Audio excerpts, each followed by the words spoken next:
Hello, Alex. Welcome to the Revitalized Womanhood podcast. How are you doing today other than glowing and beautiful?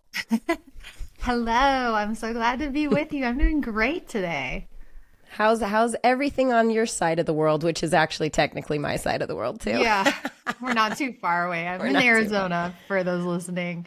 Well, the weather's gorgeous right now, so that's good. It's sunny and 75 degrees, can't complain. But I'd say my life personally, it's very busy and all good things, but managing the chaos a little bit, not a lot of margin in my life, kind of working on that. The So you've messiness of got, life. yes, the messiness, the beauty of chaos, Yes. but the busy. So are you feeling overly busy or productive in your busy? I'm feeling very productive in my busy. I would That's say good. that it's a lot of plate spinning. And I do think, though, I need to reassess and put some things down. That's the thing is like, I do think balance is a choice. It's something you create at any point in time, in any second. So um, I don't think it's a unicorn. So I think that is something I don't have any plans this weekend. And you can just sit and be. Yes. It's so So I cleared my schedule. It's coming.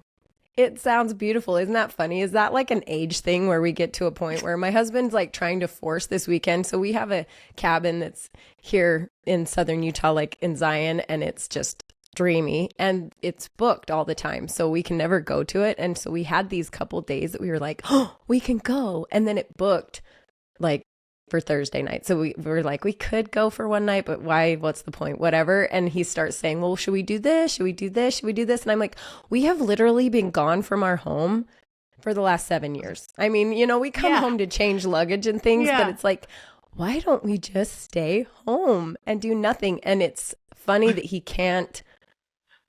he's trying to get back into it, which is actually a perfect segue for you and why I wanted you on here and talking Yeah. about reinvention. And that is actually kind of what we're going through right now personally is reinventing ourselves, even though we are the same ish people, but it's a new season for us. So it is hard. There are things that you don't appreciate until it's happening that you're like, oh, this is uncomfortable. Oh, I can't just be somewhere else. This is our life now. Oh, the kids have soccer schedules now type thing. So instead of us just going on with the same old that they hear me talk about all the time, would you please introduce yourself to my listeners?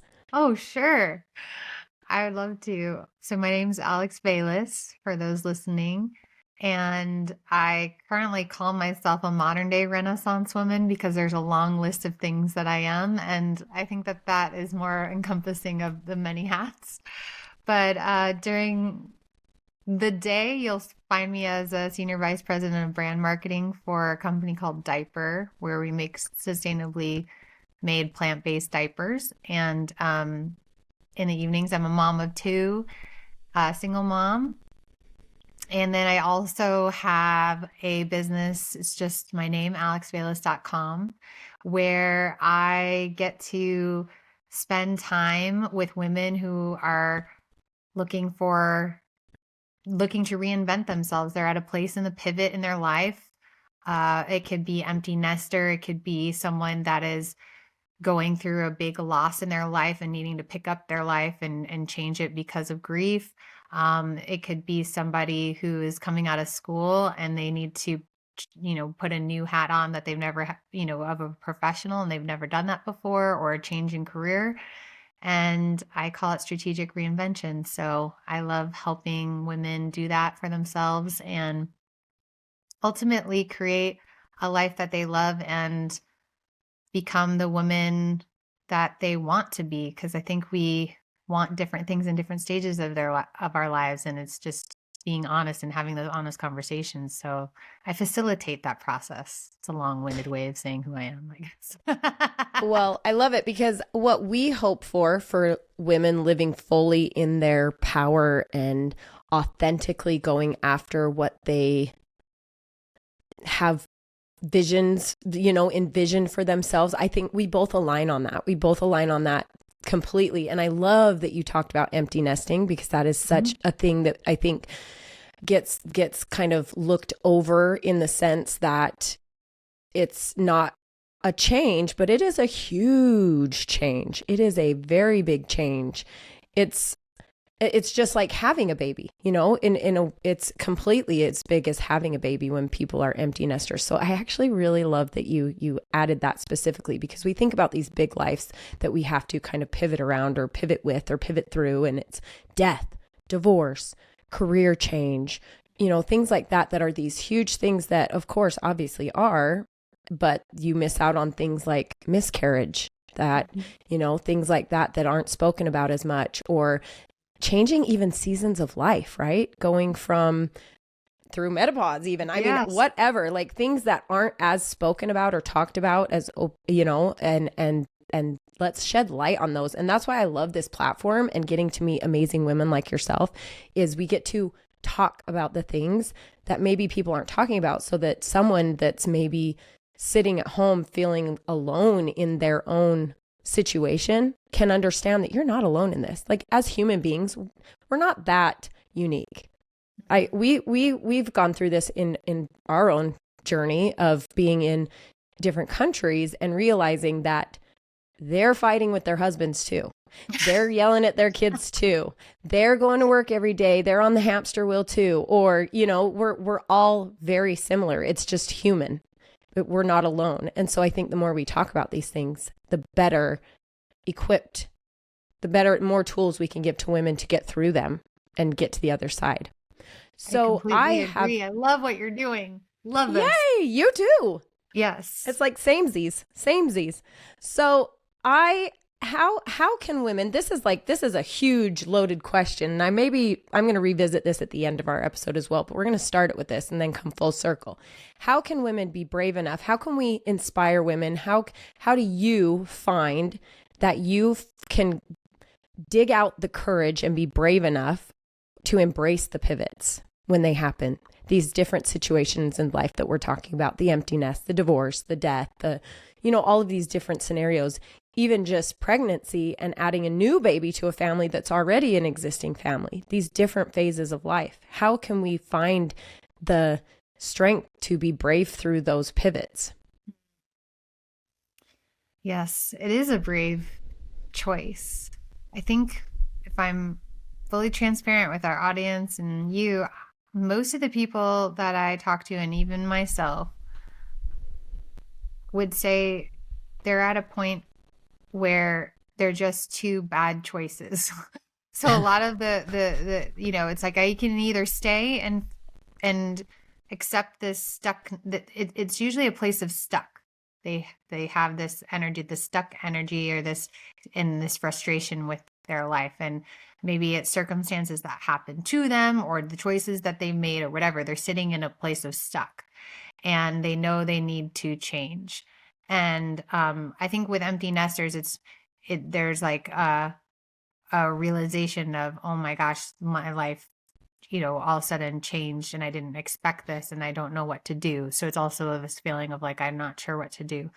And so I think the brave thing is to acknowledge, I don't like this. I don't want this. Something has to change.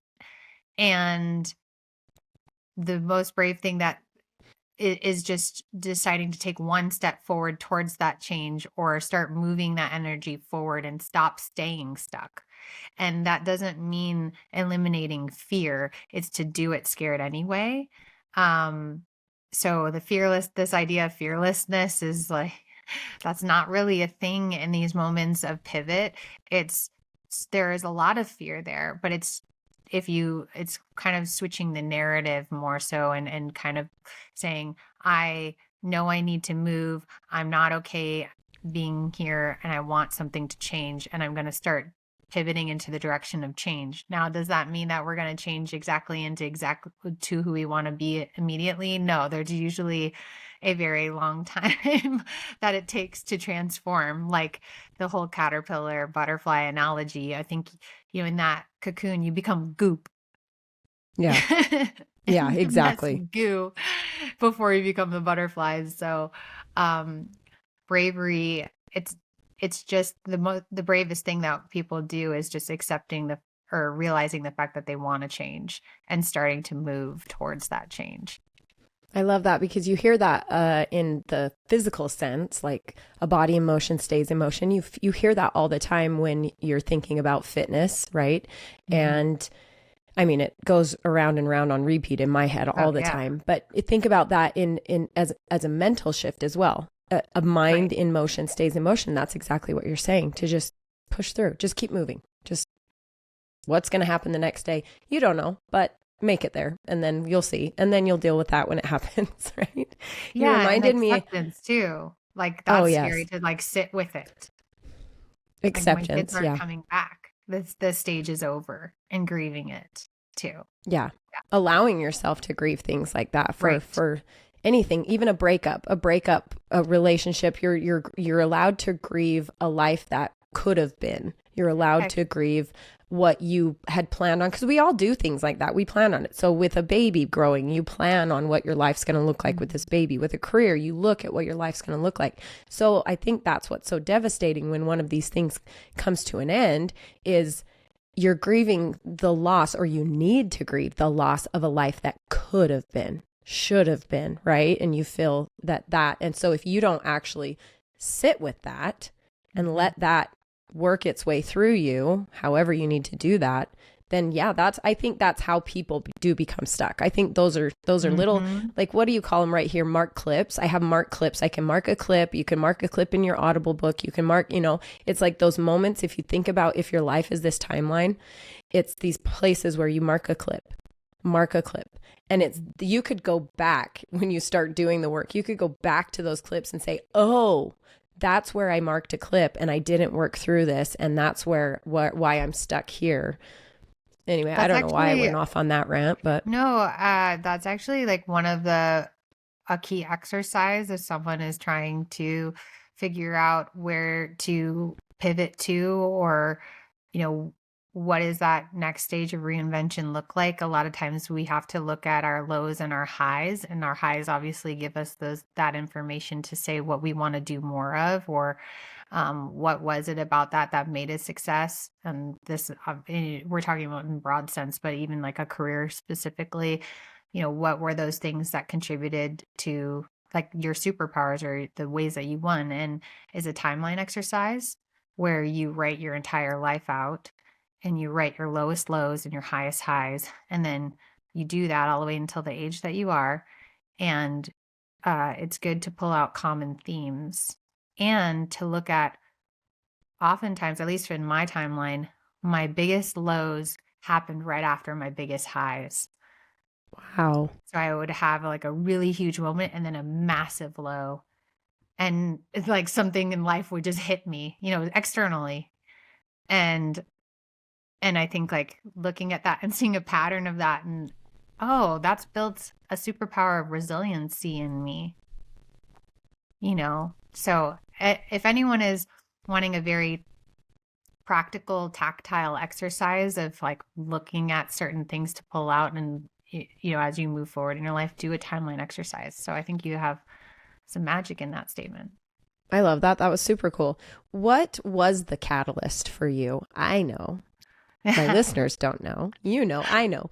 What was the catalyst that propelled you to make significance, to be forced to make significant changes in your life? Yes. So for those listening, in 2017, I went through an unexpected divorce. It was one of those hit you on the side of the head kind of a things, like I'm leaving, I don't love you anymore, I'm leaving kind of conversations.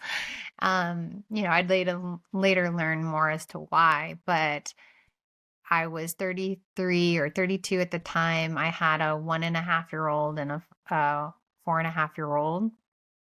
And my full-time job was being an influencer and content creator and stay-at-home mom. So I was doing that side hustle juggle thing that many of us do now in this new world of digital, this digital world. And I built this following, and my business was doing well, and I would talk about motherhood and how wonderful my life was, and then here it was, it just all came crashing and burning down.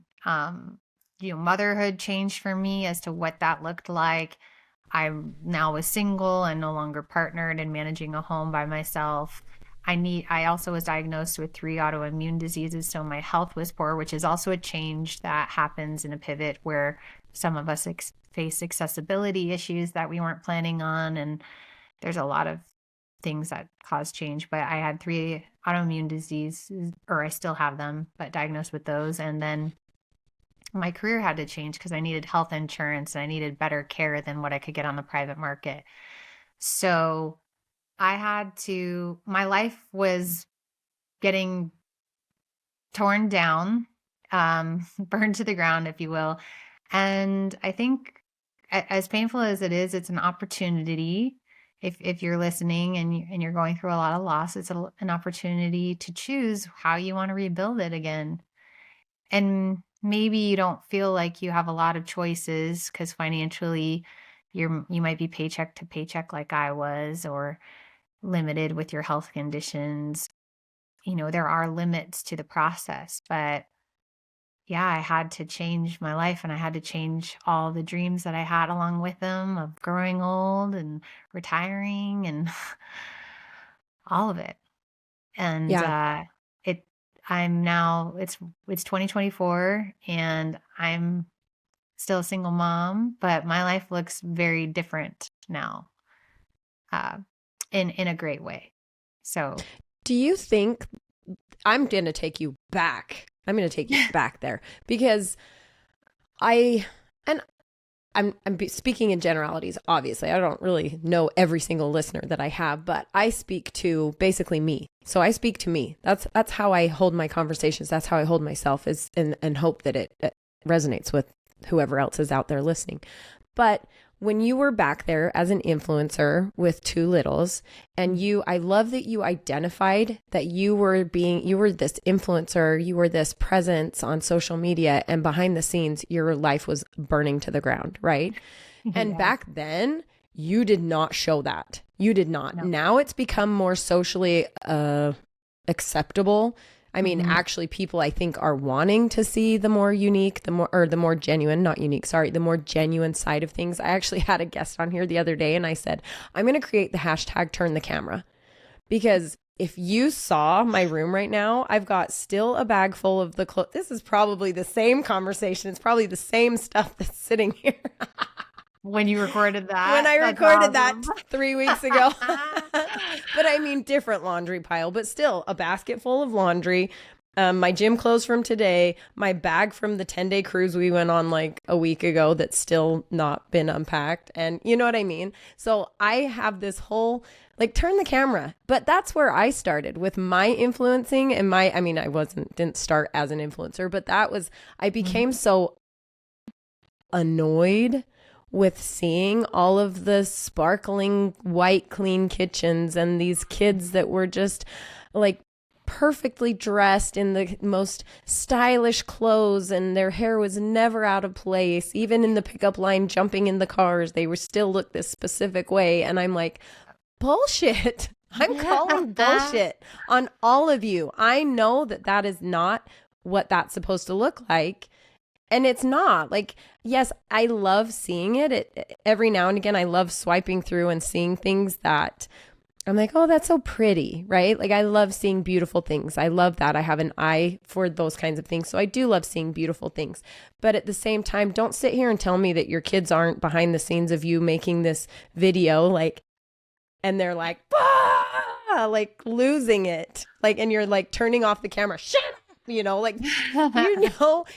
what's going on. And it's just be more real. So I don't want this to turn into a rant thing or a soapbox, but I agree. I think that is where we truly, truly have to start with this whole conversation of reinvention and how we become brave enough to do it, is you have to know who you are and be okay with that. You have to be okay with if someone came to your home right now and started filming you as it is, you didn't prepare it beforehand, as it is, would you be okay with that? And there's some things it's it's a little messy, but still, I mean, you've got to It's like looking in the mirror and saying, or saying to yourself, I have confidence. I have all of this confidence and I love myself. But then you look in the mirror and you're like, oh, look at me. I'm so tired today. Or, oh, this just didn't do what it was. But, that's not self-love. That's, I love myself, but, and that's not true unconditional love. So how did you, or where are you on your journey with that? How have you gotten to where you are with accepting who you are and what you are and loving it for what it is? Yes, I just want to say I agree with you on this is like back in 2016, 2017 when the curated like aesthetic feed and all these things were in, if you will. And it's also when you're making when that is where your income is coming from, you are performative and you have to keep that going in order to get that, right? So your clients are your brands who are not wanting you to deliver. You need to deliver content that performs and is engaging in the metrics and all that stuff. I mean, I do that now as a marketer for diapers. Yeah, you're on the other side of it now. I'm on the other side. I understand why brands have that and certain brand standards and how they want their product represented, right? It's a business. But when you think about what social media is and all of a sudden you have these people, an audience of people, and you have, with great power comes great responsibility, Spider-Man says. Right. When my world came crashing down, I kept it to myself. I remember I even wrote about it. I wrote a book and I haven't published it yet because some of this, but I have an excerpt in there that talks about going to this blogging conference where everyone looked so perfect. And I just felt like my entrails were just dragging on the floor behind me. And like, I was just dying inside and I didn't feel like I could be at these, I couldn't be authentic. And it was that, like what we were talking about is that moment of it. Are you going to finally cry, like say uncle and say, I'm not doing this anymore? Or how long are you going to keep staying in this stuck place and pretending? And I had to be brave enough to say, hey guys, like one day on this tiny little square of Instagram, say, I can't write about a chair anymore. Like, who cares? Who cares about a chair? My life is in flames and I can't do this. And I started writing and I started writing and writing and writing. And all of a sudden, as I was taking off the mask and stopping this, and it wasn't popular at that time, all of a sudden this audience became a community and they were there for me and supportive of me. And then I started getting into conversations with women who are going through the same things. And then I realized, oh my gosh, not only am I not alone, but I do have an opportunity. I've been put in a position where I can start normalizing the conversation around divorce, the conversation around grief. Like I'm a woman that someone left and rejected me. And there are people who need to leave. And there's that, we're all in the same club, but we have very different experiences. And I'm supportive of everybody's journey, but it's a very different experience to be abandoned. And so just writing about that pain and it brought out a superpower in me. I'm really great at writing and I forgot about that. And there are a lot of beautiful things that started to come as you begin to live into that authentic part of you. And it wasn't like I chose to pivot. It wasn't like I chose to reinvent myself. It's just you start taking these tiny steps towards a different life.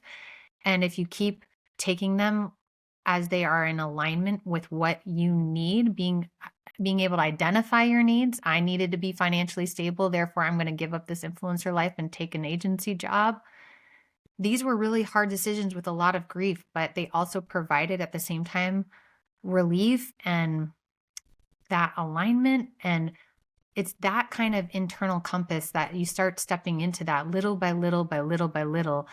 And eventually you end up with reinvention into a life that you not only needed to create for yourself, but you wanted to create for yourself because you decided you no longer, none of these things served you any longer. And I would be a total inauthentic, fake person if I said that I didn't try to recreate some of the things that I lost at first. You know, I thought, oh, I still want to be a creator, and I got into a relationship a year and a half later, and little family, and wanted to do all that again. And then it ended. And I thought, no, wait, maybe, do I even want this? I needed to ask myself, do I even want this? Why am I not even dreaming of something even greater or beyond that I can even fathom? How about that? How about we go there? But it took like several failures and trying again and another failure for me to really, really reckon with myself. How do you find your passion? How do you find it? Because you had a passion for content creation. You did. Yeah. And you still have a passion for that because you do it in your marketing job. Mm-hmm. So, and you're having to go to an agency. It was out of necessity. It was. So how do you identify like writing?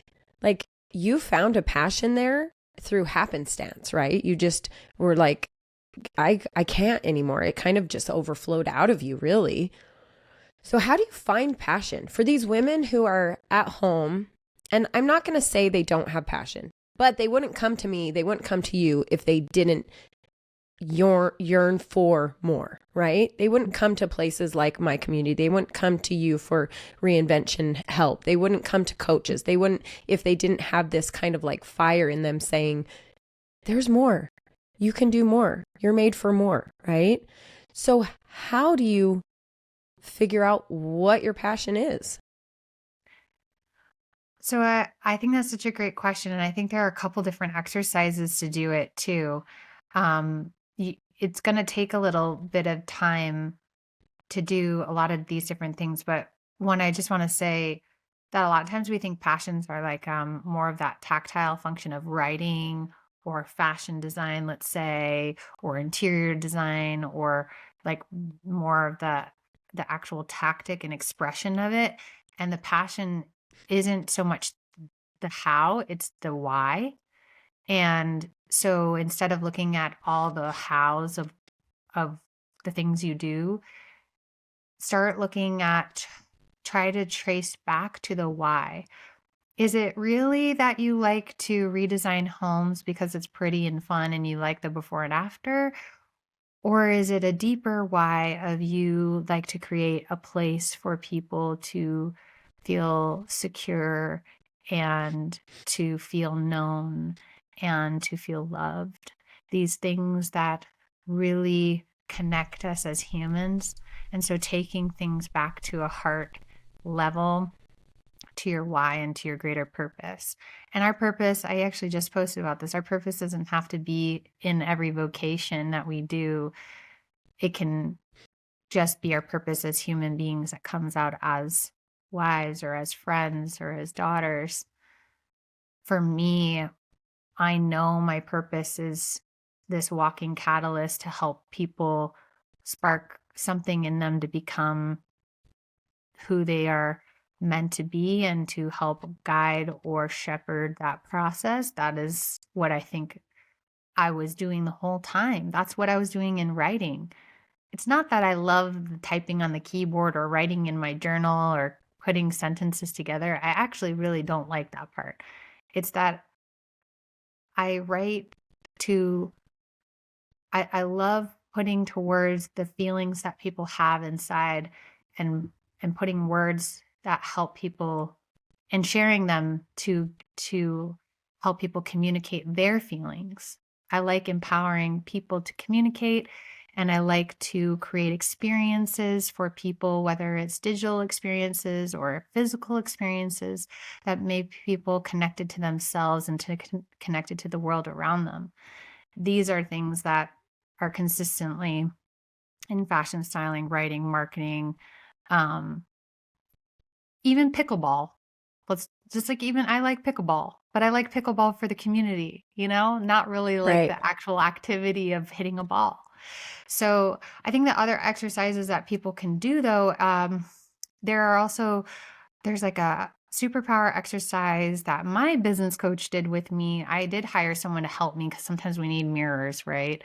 to help us see these things in ourselves. And she asked me to, like, where do you fear? I know we talked about fearlessness, but like if you were to actually think about times when you don't even think about fear, like where are those moments in your life where just you just step into it and it's like you're riding a wave. I mean, public speaking for me is one of them. So kind of like identifying some superpowers and then asking your friends and family what superpowers they see in you. Sometimes we just can't see everything for ourselves. We definitely can't. I call it the magic mirror. I like to have my magic mirror, and I'll write a book about it someday. And I've said it too many times, so maybe it's out there enough that everybody knows that that's my thing. But it's like when I meet these women that come into my community and I see who they are supposed to be. Do you know what I mean? I see exactly who they are supposed to be. But when they look at their own mirror, they can't see it. So I have to use my magic mirror to show them what I am seeing in them, you know, like I love that because I truly see it. Like when I meet people, I have this one woman that she was here with me from the beginning. She signed up and she's the most beautiful. She's one of my dear friends. And she is a wife, mother, homeschool mom. She's a stay-at-home mom, homeschool mom, and all these things. She's so wonderful. And I said, you are going to be a leader in my community. And she's like, never in a million years. I'm like, yes, you are. Wait. And she's like, no, I'm not. She's like, I'm not a leader. And I'm like, what are you defining a leader as? Because you are definitely a leader. You will be a leader in my community. And I had to kind of like, show her what I was seeing in her, the reasons why. And it wasn't her reasons in her head. Oh, this is going to get me back to something I really liked in your conversation with Sarah Chambers. But something in her head was telling her what a leader was supposed to be. And she didn't meet that. She didn't match that. To her, a leader was XYZ. And I'm like, no. A leader is this, 1, 2, 3. And you are that. See how I'm showing you that you've got this idea of what it's supposed to be. And I know I loved that. I just listened to your episode from a couple years back with Sarah Chambers. Was that your coach you were talking about? No, she's just a friend and a fellow marketing professional. Oh, that was such a great conversation. And I did hire her for some brand marketing too. Oh, I actually was like going a totally different way with this conversation until I listened to that this morning, so I probably shouldn't listen to anything the day I record with people because it totally just makes me upheaval in everything I do. But it was such a great conversation. You were talking about that and why it is that we feel like we have to put ourselves in this box because someone else has done it before us.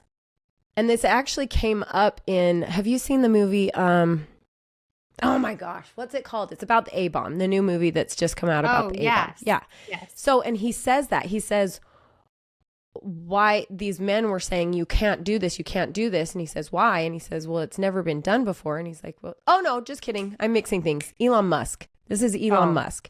When he started doing SpaceX and NASA was saying, you can't do that, you can't do that. And he's like, why? And they're saying, because it's just not how we do it. And he's like, that's stupid. That's a stupid reason to not do something. Well, I'm going to do it this way. And they're like, you can't do it this way. And he's like, well, I did, so I love modalities like Instagram and like podcasts and like things that are showing the way of different ways of doing things. Like you can have the same destination, but the hows of getting there are not going to ever be the same because we are not the same people.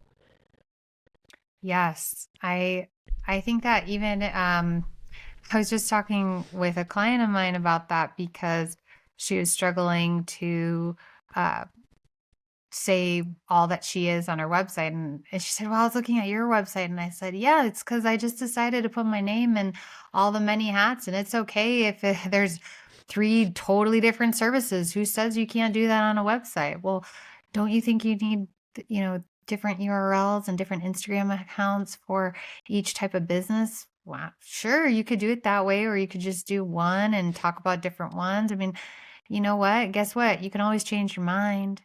That's the most freeing phrase ever. It's not just because it hasn't been done before, it doesn't mean you can't do it, like you said. And also, if you go ahead and try it you can always change your mind. And you're not a failure. And it's just redefining things in the narratives that keep us stuck. And it's that Yeah. stuck feeling that we really have to pay attention to. And that's what keeps us from that reinvention, from that transformation. And I I think this is now yet another right hand turn. This might be a loop, but that's when I had this realization, I don't know when, a couple months ago with my husband, and it like clicked to me all of a sudden. Like we were in Portugal. We were in Porto, Portugal, and I was trying to record a podcast episode and I couldn't. We were in a studio apartment with my 3 young boys and my husband. Like, wow. where am I going to record a podcast? Like, send them out into the street? It's pouring rain. Like, of course I can't. Well, it had this little cubby in the wall. You know how they have those little cubbies and you go in, it's like this attic space. So they Yeah. converted this studio from an attic. And so he's got this little cubby door that you can go in and have storage in there. And I'm like, well, there's nothing in here. So, So I started sweeping it out. And I have a video of me like hunched over, like sweeping out this little cubby hole and put a pillow in there, put my laptop in there and put a little light in there, a lamp to create my ring light. And I was like, this is a podcast. It doesn't matter that I No. don't have a studio. It doesn't matter that I am putting this out there. It doesn't matter that the background's not going to match. It doesn't matter. And I Right. thought about that as far as myself, because I probably sound like I've got it all figured out. I actually probably don't. People who actually really listen to me and know think I'm probably a hot mess. But no, but really it's like we have this look of, you have it together because you have a podcast that's been consistent, or you have it together because you have a community. And it's like, up until that moment in Portugal, I realized I've been doing this the way that it was modeled to me, because I didn't know any better, really. When I started this, I didn't know what a podcast even was. Like, Right. hello, late to the game over here. I'm sorry, I was busy living in a different country. But I didn't know what a podcast was. And so all I had to go off of was what was modeled to me. And that's not right. Really, it's not, because what my episodes probably have been, hopefully not. Hopefully I'm being as genuine as I can be.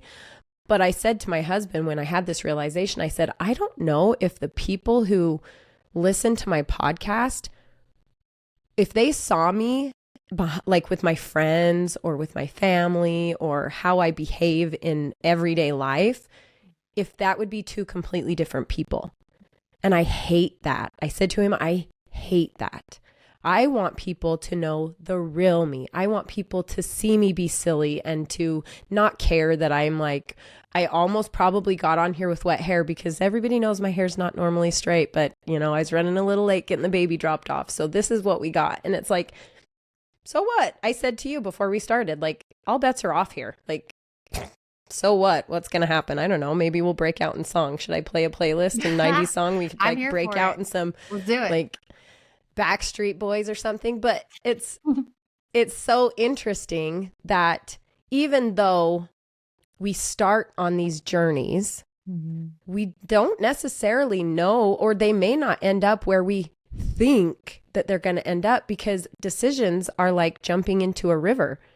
It's going to pull you in different ways. And by the end of it, you could be completely deciding to do something totally different at the end of it, right?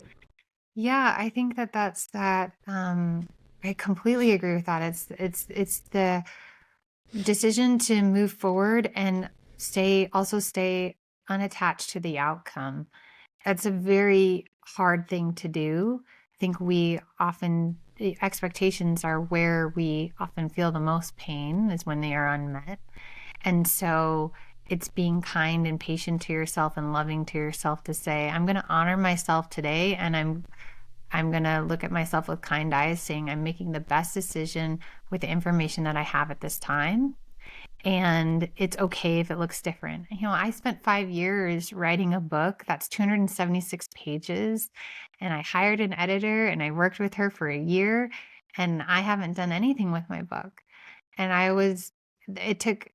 that's where I realized there was a lot of growth in me, was that I was brave enough to say, just because I completed something and I was faithful to create something doesn't mean that I have to do anything with it.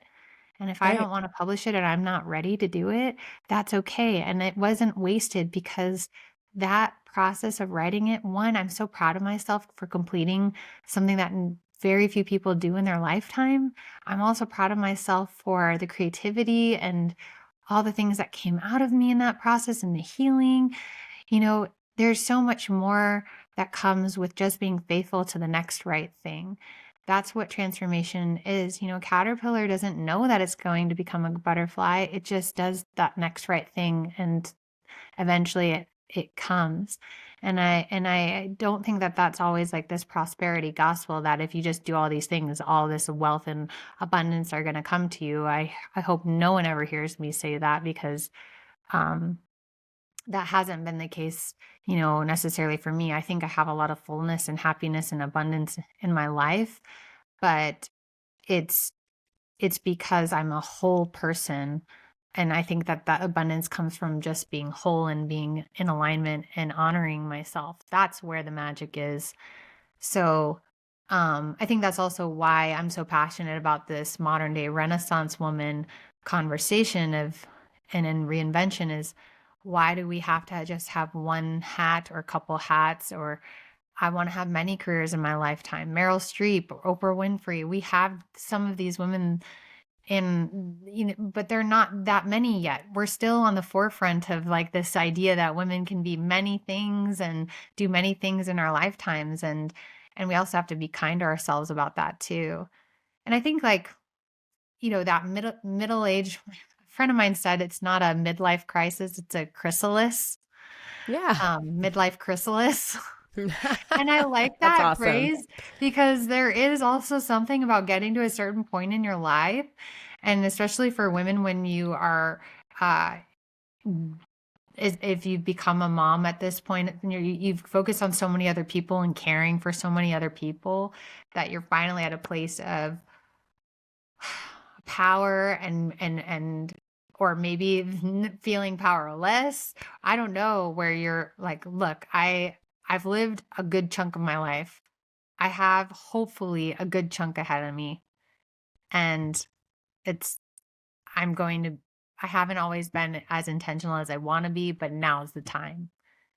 And it's always a good time, no matter how old you are. But I'm also noticing there's a theme with a lot of these clients that it's right about right now, like in their mid 30s to 40s, that people are really wanting to change things up, like The this chrysalis. dissatisfaction. Yeah, the chrysalis.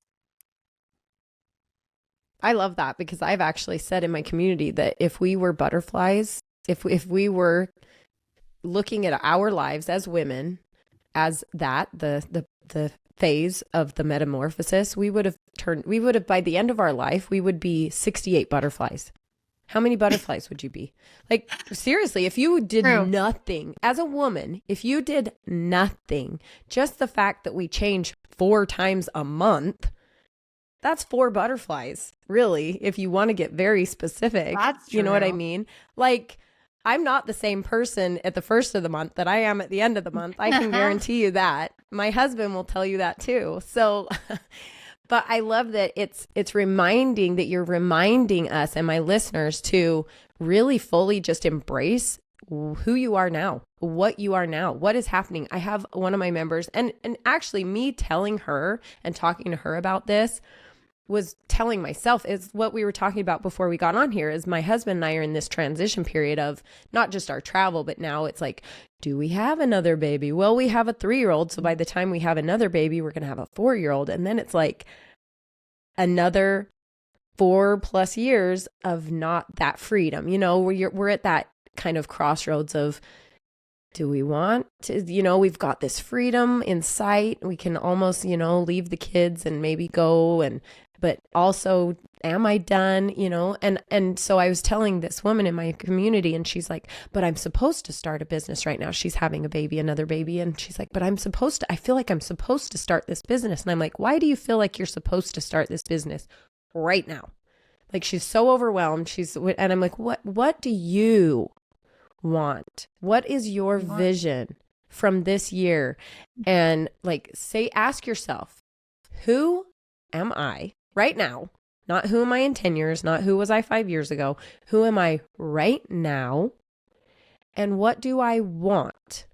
And if that says to start a business while you're creating this family or adding to your family, fine. Then that's what's speaking to you. But if you're feeling all of this like suffocation from I'm supposed to's, then that's not what's right for you. That's not your path. And you need to sit in what you are and embrace what is happening to you right now and not just let that go by. Isn't it such a funny thing that it's so easy to say, live in the moment, be present, but it is impossible to do unless you practice it. Oh, yeah. I think it's the hardest thing to do. It's that, Like you could again, say it over and over and over again, yeah. but do you do it? Yeah, I think that it's something that maybe we're patient and honest with ourselves about, that maybe we carve out time to do that, which is what I do in the mornings, like even 5 or 10 minutes. But the reality is I have to anticipate the needs of other people and I have to think ahead a lot. I'm paid to do that as a marketer. I'm paid to think way ahead in trends and content. I profit that way. I pay my bills that way. I have to anticipate the fact that I will need a new roof and think about the future. I think that this idea of being present is really just, it's not that you don't think about the past or you don't think about the future, because there's important data in the past that we need. And there's important things to think through in the future that we can protect ourselves from harm. It's taking time to notice our bodies, notice our emotions, notice our mind, notice our relationships, and taking inventory of what is today and accepting what it is today and saying, I love you and I'm grateful for it. So that's what I think presence is. It's also, I think you said, what do I want? I think what we want and what we need are two different things a lot of the time. And many women, myself included, as a recovered codependent, we can say a lot of times what we want because we have even feelings of resentment of like, I want this and I want this and I want this. But we don't really get honest with, what do you need? And I was just working with a client the other day that we were working on her business and talking about how she wants to be this type of stylist and these clients and hit this amount of money. And there's a lot of wants in it. And then there was the reality of like, what do you need today in order to stop feeling so anxious and to not have this anxiety as you go into what you want? Like that person you were just talking about in your group, she had a lot of anxiety. It sounds like, it's like, what do you need today? Your daily bread kind of a thought of like, what do you need to nourish yourself today to meet your needs today so that you can operate out of a place of security and peace, so that you even know what's in alignment for you. What you think you might want might not actually be in alignment with what you need that present moment to even figure that out. So my needs at the time and my needs even now as an employee is, I'm a single mom. I want to do a full-time business again where I coach women full-time and all of that. But no, what I really need is a consistent paycheck in order for me to not feel anxious and for me to have health insurance. And that's not wrong or bad. And then I'm going to destroy the narrative. I personally am committed to destroying the narrative of having a day job that's 9 to 5 isn't wrong or bad or failure. And it isn't going to get in the way of me living into my purpose. And I think it's a lot of like fighting the narratives of where are your wants and needs warring with each other, and what are the limiting beliefs around your wants and needs that are keeping you from feeling at peace. That's where that mirror person, what did you call a magic mirror? My magic mirror, yeah. Yeah, that's where you were like destroying our limiting beliefs. That's why we need community to help us do that too. I Oh, don't you think I just could have rolled ever me gotten right through into my reinvention next. alone. You just Huh? rolled me right into my next question. Oh, heck yeah. Let's go. Success through reinvention requires three things. Yeah. I heard you say two, but and you wouldn't know because this was like 3 years ago you did this episode. Yeah, what'd I say? I'll tell you what you said. So I picked out two, but I want you to tell Okay. me what the third one is. So success through reinvention requires, you said community, Mm-hmm. and you said realizing your personal worth. Mm-hmm. And let's make it like a really nice tied up bow with a third. What do you think? Well, a part of me just wants to make it two because it doesn't have to be three. No, It's I perfect agree. at Like two, it actually. needs a third. 1, 2, Uh, 3. No. yeah, But let's and talk about community. Let's talk about the first one because when you said that, I was like, yeah, this is my girl. She yeah, gets me on so many different levels because we need community. yep. Humans are not meant to live alone. This Nope. whole lone wolf thing. And why do women feel like that if they can't ask for help because then they're not worth it. They're not showing their value as a wife or a mother. If they need help, if they're asking for help, they're Mhm. losing their value. And it's like, what? That's insane. Yeah. I mean, community, gosh, I think a lot of women have been hurt in community too, if Yeah. we're honest. Yeah. And it keeps us from being vulnerable. I think, that's also why like you were talking about, even on social media, why we want to put a certain foot forward because we're scared of being rejected and wounded by our imperfections, even with one another, even though we can relate. There's this also competition that I wish would go away, where there, it's very rare to find a true community where people genuinely are happy for you, and I think I'm so thankful that I found it along the way. But I have to say, my friends or that community, it's piecemeal together. Like it's someone in Texas, it's over here, they're not all local. But I needed to see, like, I had pulled up the questions when I was talking, like, uh, how do I amaze others was another question. That's like a good superpower question. But I needed to ask that question to other people in order to know some of those, because it's hard when you're dealing with self-esteem issues, and it's hard to receive even other people's words or believe other people's words. Community is going to challenge you in ways that you just can't challenge yourself. You get myopic, you can't see things, and sometimes these mirrors need to expose some crap in our lives that need to get rid of in order for you to move forward. It's not just building you up, but it's calling you out. Let's be Yeah. honest. Someone's saying, what are you going to do about that then? Yeah.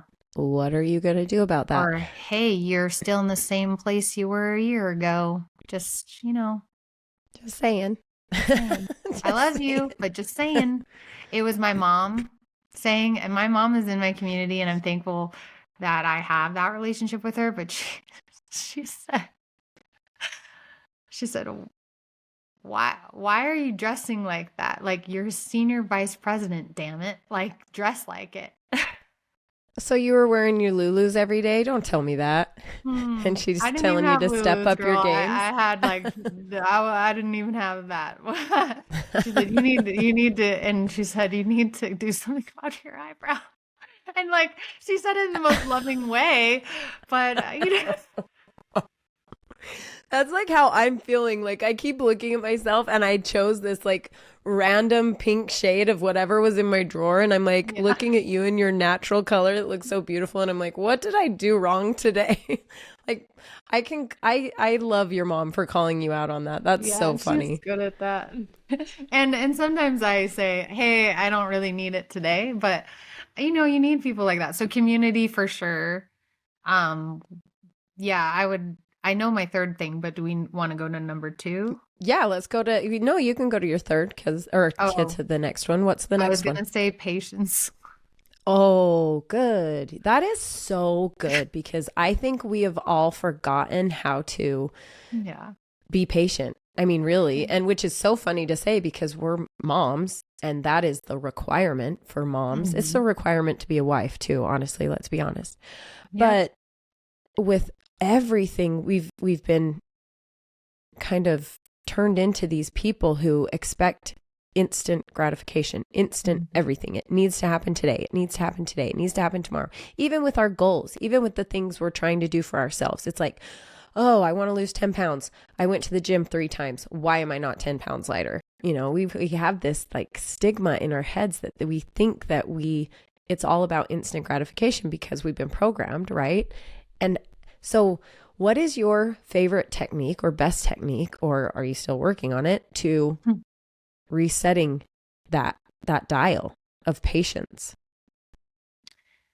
Yeah, I think who would have thought that when we were in elementary school, like the key questions of who, what, where, when, why, how would be so helpful in our life later on. But the when is a question that no one knows. And I think we really need to remember that. Nobody knows when. You can tell me when you want to have something done by, but do you actually know that it'll be done by that date? There could be a variety of things that get in the way. It's okay to have a desired outcome of when something you want to launch a business or a timeline.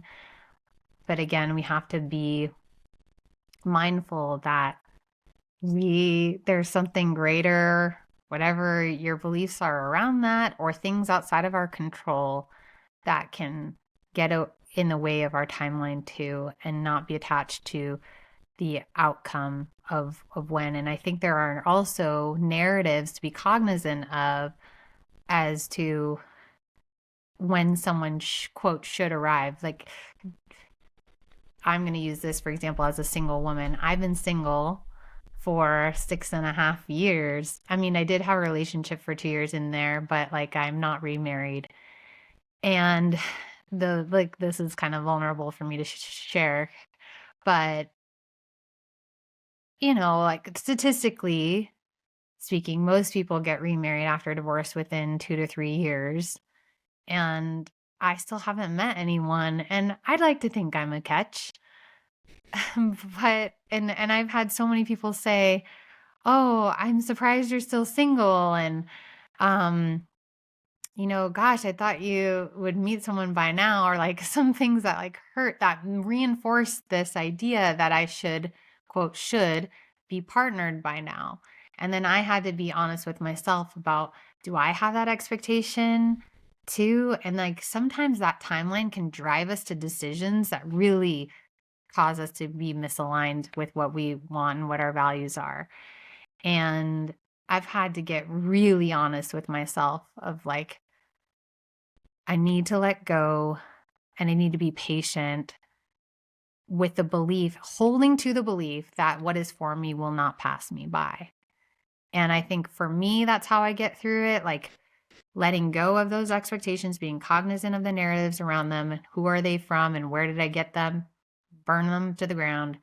And holding hope and a belief that if I'm faithful to myself and faithful to what is honoring me, and I hold the belief that what is for me will not pass me, but come in the right time, I will be okay. And I've seen so many times in my life, this is where the past is helpful, that come true. And I'm going to continue holding hope and that belief and that promise, not promise, I should say, that hope and belief that good things will come in time if I'm faithful to myself. Yeah, faith. I'm reading a book called The Dreamer right now. I think it's a Christian based book. I would imagine so, because I'm pretty sure the dreamer is God. So, but anyway, and it talks about that he has to continue to just have faith, that his dream will come about. And the people that have had to turn back around is because they lost faith in their dream. And yeah, you absolutely have to have faith. I have something to tell you about that when we get done. No, you guys can't hear it because I'm not going to give advice on this. But I don't know. It's just a personal thing. But I feel you in that, and I wish it's hard to explain because people can say things like that, but you don't truly understand or empathize with that sentiment until you're actually going through it and being mindful with the situation you're going through as well. Because when I first started my community, there were so many expectations on me because I am mirrored to a men's community that's very successful. So not only am I already just starting out in the loser circle because I have all of these expectations being put on me that are in so many ways, also because men and women are completely different. Completely different. So what's serving men in this community is not going to serve women in this community. What we expected to happen over here did, and it didn't. And now I've had to make peace with, because of now I see the reasons why, whatever. But anyway, that being said, it's been such a journey. And with you, with the relationship, what you're explaining with that has been me with when these women will find me when they need to. Do you know what I mean? I have to be patient, and I've had to just let myself, like last year when we left for our last 6 months of travel, my word was ease. I said it with my business coach, and I said, was yours? This year. That's my word this year.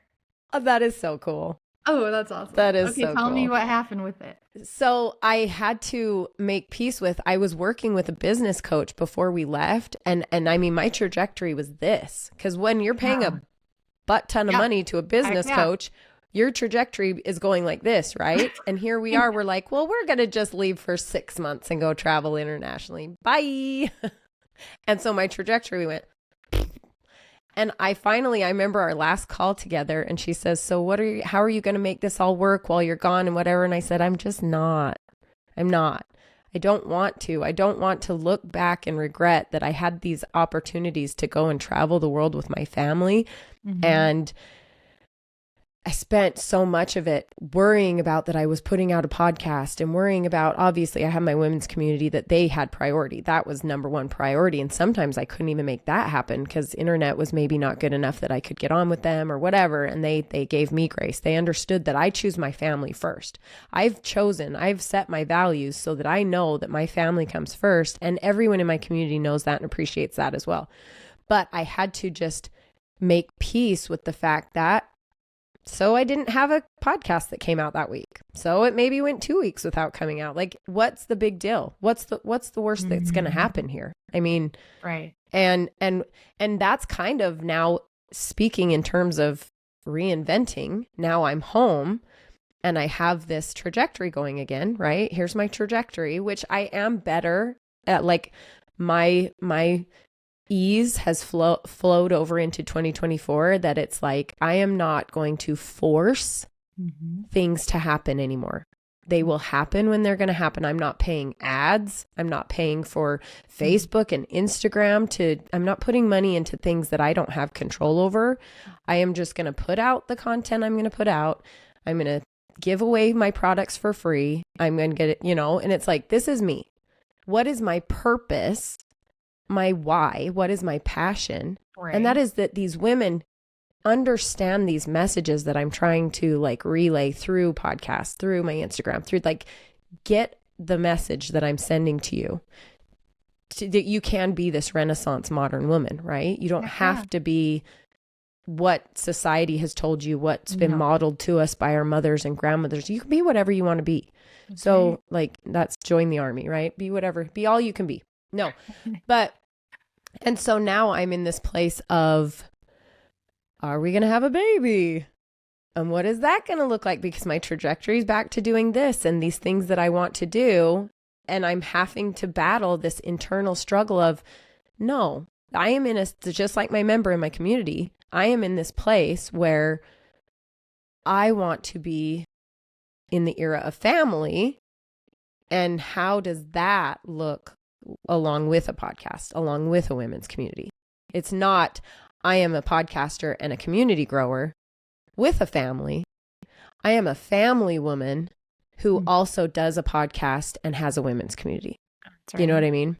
Yeah. So I have to be mindful about that every day.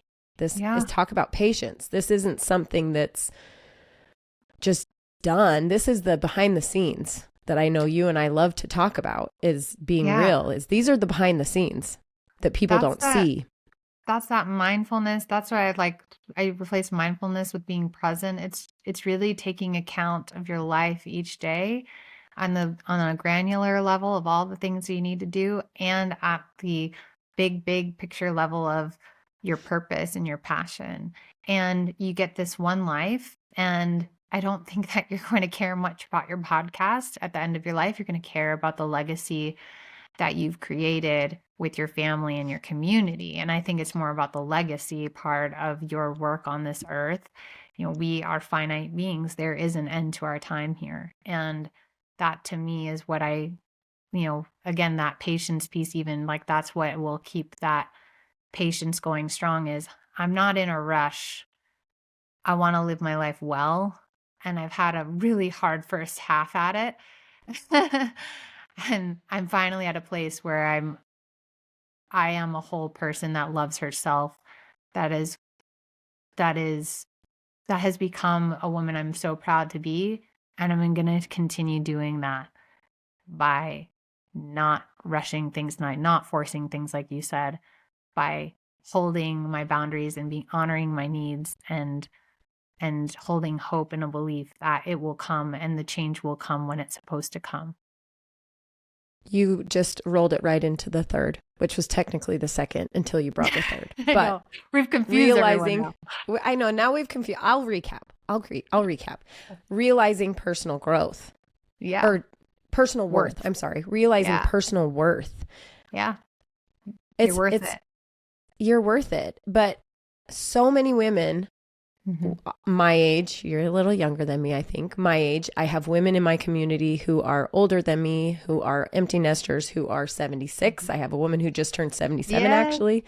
She's 77 now. Love intergenerational community. Yes, it's generational. And it's like they are still struggling with the concepts that we're talking about. Yep. Your personal worth, and it's like, I am determined to break this cycle. I'm determined. It is my mission to break this cycle of thinking that our worth is wrapped up in a title or in material items or in if I look like I'm the best wife and the best mom on the planet because I get my to-do list done. Obviously, I don't. I'm a bad example. Yeah. My husband finally said to me the other day, I was going through the totes of separating the clothes, you know what I mean? And so I was trying to dig out the clothes for my 3-year-old and get rid of it and go through it, whatever. And so I know that it was 3 weeks ago because I was pulling summer stuff out for the cruise and it just sat in our living room for 3 weeks. And finally my husband, who does not care about this stuff at all, says, "Is this now furniture?" So that day it got done and got put away because I know when he says something about it, it's like, oh, you're right. But anyway, how do you, on your journey, how have you, or what have you done, some things that have helped you, tools that have helped you realize I am worth it without all of this extra la-di-da outside of it. I am worth it. I have to say that piece was the hardest one for me, or is still. I'm not perfect. We all have our days where we forget about how valuable we are. I think therapy, truthfully, has had to help me uncover a lot of the pain around worthiness. So I think it really does take a professional practitioner to work with people, especially if you've had a lot of trauma in early childhood or in your life, people who have been verbally abusive to you, to speak words over you. Think about all the things that communicate unworthiness, words, narratives that people say to you, actions of everything from not providing the right pay to withholding love, to leaving you and abandoning you and treating you in ways that make you feel like discarded trash. I mean, there are some horrible things that have happened to people that make them feel like they don't matter. And you do that enough times to someone or to even an animal, And they believe that and they start operating out of that and they learn coping mechanisms and tools to survive.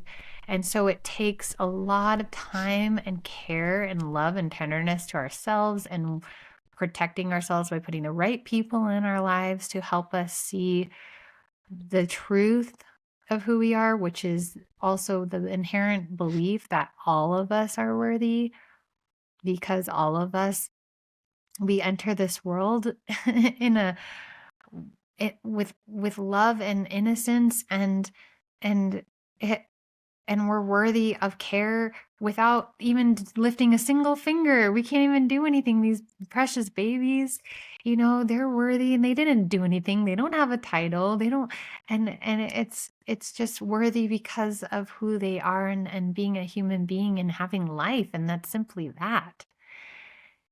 So I think it's really, worthiness has a lot to do with more uncovering and letting go of the narratives that you maybe even have consciously chosen to keep over yourself. And it takes a lot of practice and that patience. That's where that word is super important. It's 8 years of therapy for me, some EMDR, some somatic work, some practice of riding my bike and falling over again, some wonderful people in my life that have just been so gentle to me. It's a lot of it's a lot to know that we are worthy, or not, like, to know in our bones that we are worthy. I think many people listening probably know that they are worthy in the concept of it, and they would probably say it to themselves, but to feel it, to sit and feel whole and loved, and to sit and feel that apart from having a partner that says it or a child that hugs you. There are probably listeners that don't have those things, and I hope they feel just as worthy as someone that does. I know I've struggled even with that too. Like, where do we derive our worthiness from? And is it really coming from ourselves, or is it coming from a source outside of ourselves? So a lot of big things there. I wish I do not have a degree on this topic. I know. But I fully It's support so true. people getting help. I love that therapy is a more welcomed and actually, like, encouraged practice, because it's true. It's coaching is not counseling. That's No. I have to remind myself, and I have to remind the women in my community. It's like, listen, coaching is not counseling. Nope. We've got, the hierarchy here, and we can touch on some things, but if there's more, and I think everybody needs a little bit of it. Honestly, I think everybody in the world could do with digging back into these things, because think about how we were raised. I mean, it's so different than how we're raising our kids, and even how our parents were raised. It's so different than how we raised our kids.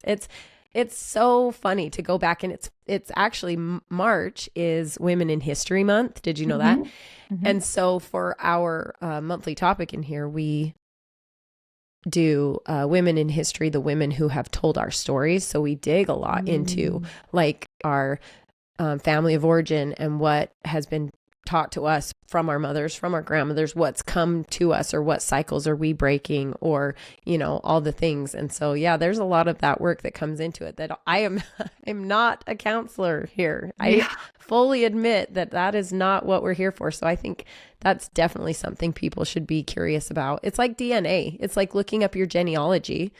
It's like, if you think about it that way, and not that counseling or therapy is like that you're a cuckoo, like what it used to be, the stigma around it. It's like, think about it in terms of your brain locks so many things in there that you don't even know it's there. It's completely locked away from you. Yep. And that's like saying genealogy, this history that we have no idea, because it happened before us. We have no idea what it is, but we're curious about it. Why are we curious about it? Well, why not be curious about what's locked away in your little brain first? Well, kind of and a thing. Thoughts and feelings follow thoughts. So, like, if you don't feel worthy, trace your feeling back. you got to go to your brain because it's coming from there. And the thoughts that take account of your thoughts, if you're really thinking, and maybe even subconsciously, like you're saying, there are subconscious things buried in your brain back from when you were, and sometimes it takes digging those up and replacing those with new narratives, which is what a lot of EMDR work is with trauma. I needed to literally rewire my brain. So I'm a huge Right. proponent of using science and using more of, qualitative stuff that's out there as well. Yeah. But yeah, we are not therapists, we are coaches.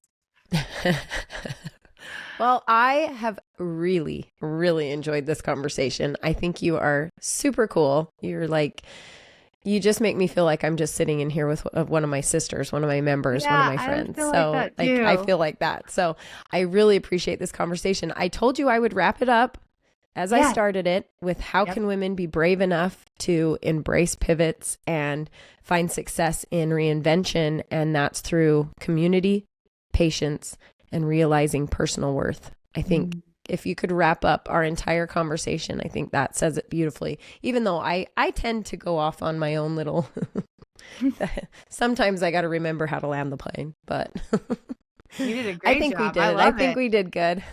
I think we did great. Alex, so I know you said it at the beginning of this episode, but where's the best place for somebody to come find you? The best place would be to go to Alex Vailas, VAILAS.com. Perfect. And all of your stuff will be in the show notes so they don't have to think that hard about it, really. That's awesome. Let's make it easy. Thank you so much, Alex. I really appreciate your time today. Thank you. I'm so glad that I got to share with you all.